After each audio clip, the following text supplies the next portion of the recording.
Opening number pa lang nagtagisan na ng hubog ng katawan ang 23 candidates ng Miss Bikini Philippines. Hindi nagpadaig ang bawat isa na ilang buwan ding naghanda para sa Coronation Night.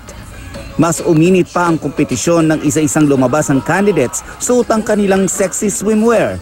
Iba't ibang body type man, nagkakaisa sila sa healthy is sexy, bunsod daw ng healthy lifestyle mula sa pag-ehersisyo at tamang pagkain. Elegante naman ang bawat kandidata sa evening gown competition. Nagtagisan din ang talino sa question and answer portion. Itinanghal ng Miss Bikini Philippines 2017 ang 19-year-old Phil-Aussie makeup artist na si Natalie Lane. Siya ang magiging pambato ng Pilipinas para sa top model of the world competition sa Egypt sa darating na July. I think it'll be a lot of pressure. I haven't really done that many pageants, so I'll have to practice and persevere and just have my eyes on that crown. Take the crown home. Nelson Canlas, GMA News.